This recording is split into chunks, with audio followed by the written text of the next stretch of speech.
Oi, pessoal. Hoje nós temos aqui a nossa primeira aula de verdade, aula de conteúdo, e nós vamos falar sobre poema. Eu, professora Gabi e professora Patrícia, ficamos em dúvida se realmente seria necessário fazer essa aula, porque nós sabemos que para produzir um poema do tal não é necessário se preocupar com questões de métrica. Você pode fazer um poema livre, poema de versos brancos, sem preocupação de rimas e métricas. Mas eu acho que para a gente saber escolher, é preciso que a gente saiba os dois lados. Por isso que eu quis mostrar aqui para vocês alguns poemas que têm essa preocupação com a métrica, para que vocês mesmos possam decidir se vocês querem empregar a métrica ou não. Se vocês querem se preocupar com rimas ou não, e que tipo de rima, como é que a gente faz, tá? Então a gente vai ver aqui essa questão da estrutura, da forma e o conteúdo do poema. Bem, o que é um poema? Antes de falar como é que é o poema, a gente tem que dizer o que é. Poema é uma forma de expressão artística através de palavras. Ou seja, poema é arte.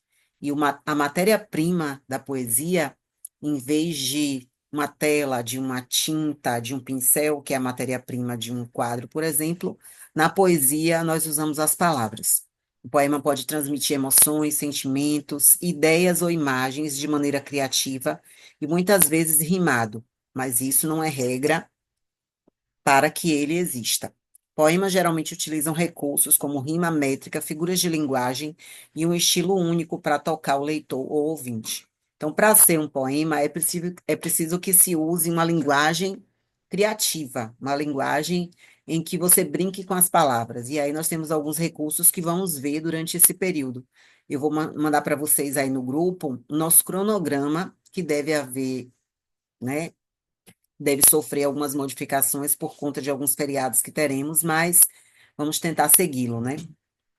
Bem, e aí eu trouxe para vocês para que serve a poesia. A beleza do poema está na sua capacidade de captar o que é profundo e transformá-lo em linguagem. Ele pode ser romântico, reflexivo, crítico ou até mesmo lúdico. Você pode fazer um poema para brincar mesmo, brincar com as palavras. Mas, acima de tudo, é uma manifestação de criatividade e alma. Então, você não importa sobre o que você vai escrever. Você quer escrever sobre amor, você quer escrever sobre fome, sobre pobreza, sobre violência doméstica, não importa. Eu posso usar essa poesia para expressar o meu sentimento, que pode ser um sentimento bom ou ruim, pode ser um sentimento triste, pode ser um sentimento alegre, né? O universo do sentimento humano é muito, né, amplo. Então, eu posso fazer também essa viagem na poesia. E aí vamos começar a falar sobre verso. O que que é o verso? O verso aqui é cada linha que nós temos no poema. Então aqui eu trouxe para vocês, ó, um pedacinho de um poema, e aí cada linha disso aqui é um verso. Percebam que na hora de escrever o poema, nós não seguimos até o final da linha, nós não vamos até a margem. Como é que eu sei quando divide? Geralmente, quando eu estou fazendo poema, eu divido. Ou quando começa um ponto, ou quando eu percebo que na frase tem uma ideia meio que completa, ou uma vírgula. Então, longe do estéril turbilhão da rua, Benedito escreve.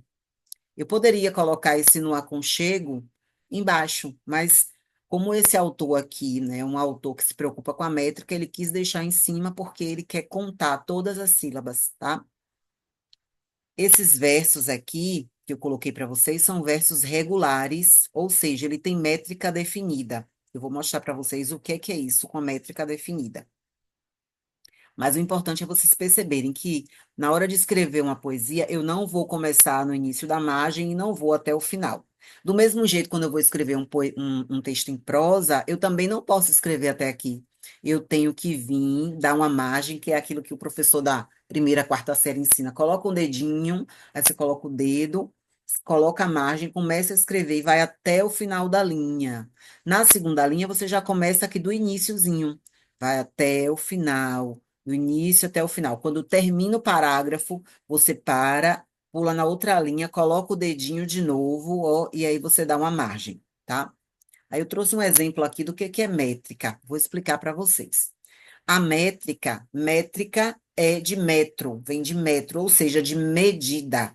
Os versos, eles são medidos. Para fazer essa metrificação, que é essa medida, eu preciso separar as sílabas.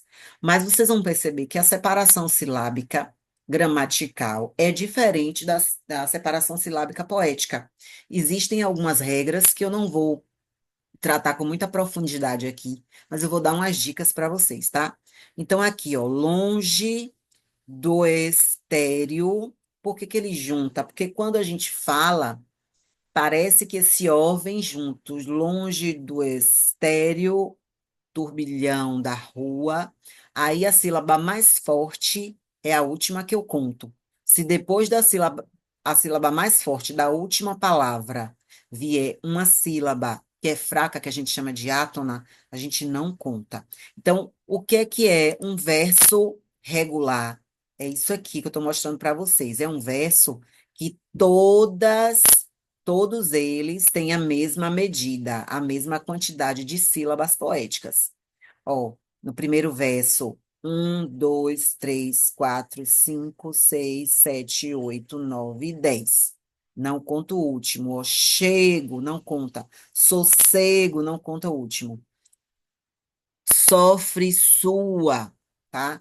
Então, duas questõezinhas aqui que eu vou trazer para vocês daqui a pouco, quando nós falarmos em métrica. Temos também aqui os versos livres, que não tem preocupação com métrica fixa. Então, aqui percebam, já pelo tamanho dos versos. Eu tenho um verso que tem uma, duas, três, quatro, cinco, seis, sete, oito palavras, e um verso com uma palavra só. Então, ele não tem métrica fixa. Eu posso usar aqui versos com, por exemplo, três sílabas poéticas, né? Ou um verso com 16 sílabas poéticas. Tanto faz. Eu não preciso me preocupar. Então, vocês podem fazer, posso fazer essa questão aí, eu posso fazer um poema regular? Pode, mas eu posso fazer um poema com versos livres? Também pode, é decisão sua, tá certo? Então, aqui temos também a escansão, que, como eu falei para vocês, as sílabas literárias são diferentes das sílabas gramaticais. Na poesia, a gente vai contar não as sílabas, mas a gente vai contar os sons, os fonemas dos versos, tá? A partir da elevação de ritmo ou tonicidade das palavras. Quando a gente está lendo um poema, a gente vai perceber que existem algumas letras que se unem, principalmente vogais.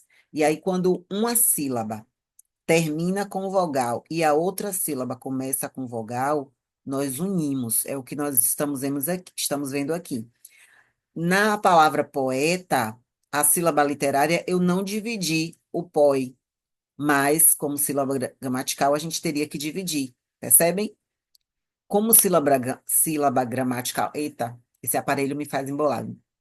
Como sílaba gramatical, nós separamos o é, que é um verbo, então ele fica separado, é uma palavra. Mas aqui, na sílaba literária, ele se uniu com a vogal, a última vogal da palavra poeta, porque a última letra da palavra poeta é uma vogal, e a outra letra que vem é, é, seguinte é também uma vogal. Então, a gente une. E aí a gente vai perceber agora como é que a gente faz para juntar isso tudo numa estrofe. Nós vimos que cada linha de um poema é um verso, e quando eu agrupo esses versos, eu tenho uma estrofe. Geralmente esse agrupamento, ele vai ser de acordo com a temática, tá? Então aqui, eu namoro à noite, você apaga a lua. Eu perfumo o lençol, você dorme na rua. Eu aprumo a estrela, você a entorta. Perceba que aqui ele está falando o núcleo aqui é o verbo namorar, aqui o perfumar, aqui o aprumar, né?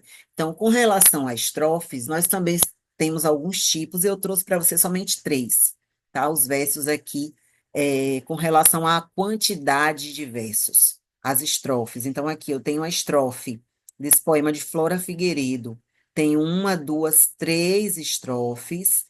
Essa estrofe tem um, dois versos, essa estrofe tem um, dois versos, essa também tem um, dois versos. Então, isso aqui é o que a gente chama de dístico, uma estrofe que tem dois versos. Eu posso fazer meu poema todo com estrofes de dois versos? Pode. Você também pode fazer uma estrofe com dois, outra estrofe com três. Aqui, por exemplo, eu trouxe para vocês um poema que ele tem uma forma fixa, que é o chamado soneto. O soneto, ele cabe como se fosse num molde. Para fazer um soneto, você tem que seguir esse molde.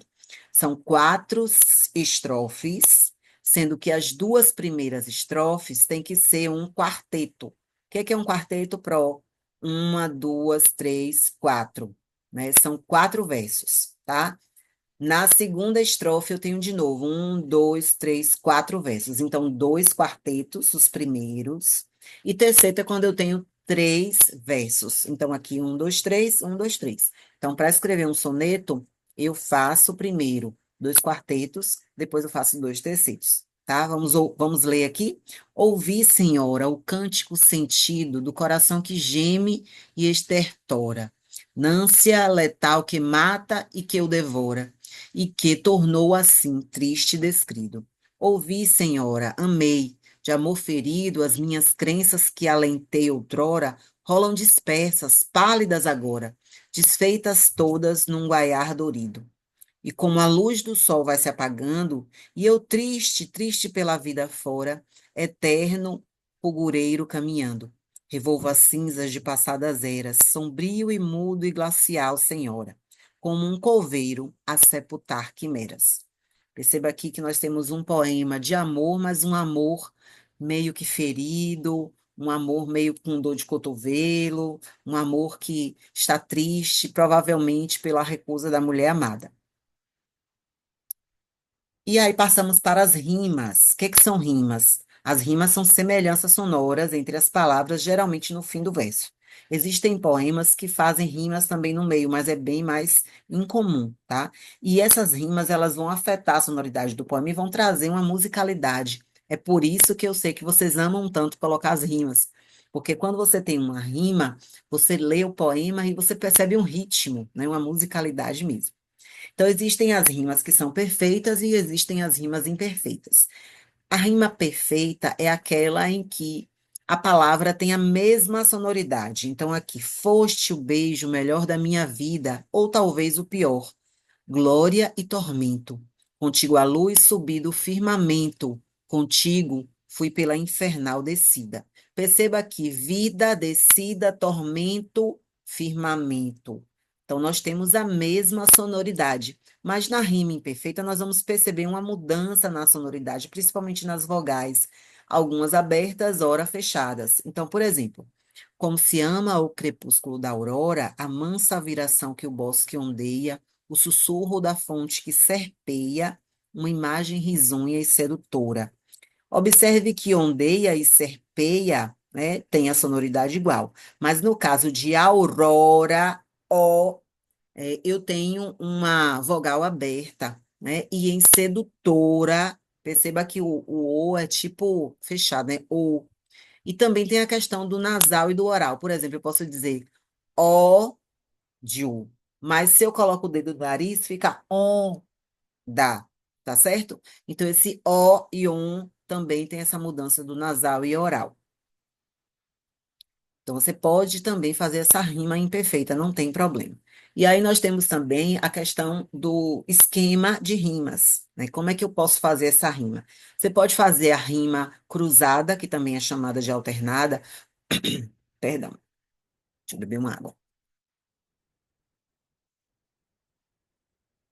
Quando você bebe, eu pensei que era água, gente. Meu marido colocou Sprite. Então, você rima o verso um com o verso 3. E depois você rima o verso 2 com o verso 4. Ele cruza, né? Depois nós temos uma outra opção aqui também, que são as rimas emparelhadas. Emparelhadas são juntinhas, parelhadas, né? Pareia, uma perto da outra. Então, você rima verso um e 2, depois você rima verso 3 e 4. Então, posso a noite ir já distante, mais atrás ou adiante, e o sol arder como brasa, eu paro e cheguei em casa. Percebeu que isso aqui não é nem um poema, foi somente uma brincadeira com as palavras. Aqui, nós já fizemos uma rima interpolada. Como é que é interpolada? O primeiro rima com o último verso e o segundo rima com o terceiro. Então, pode a noite ir já distante e o sol arder como brasa. Eu paro e cheguei a casa, mais atrás ou adiante. Então, nós temos também aqui um outro tipo de rima.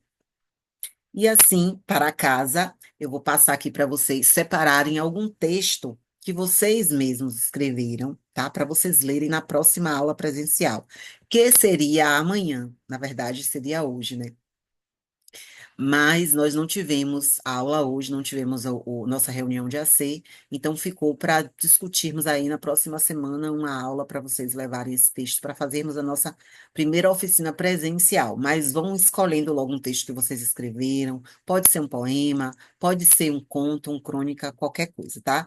Então, muito obrigada. Aqui estão as minhas redes sociais, você já tem meu WhatsApp, meu Instagram e meu canal no YouTube. Eu vou baixar esse vídeo lá no meu canal e vou colocar o link aqui para vocês, tá certo? Beijinho, beijinho.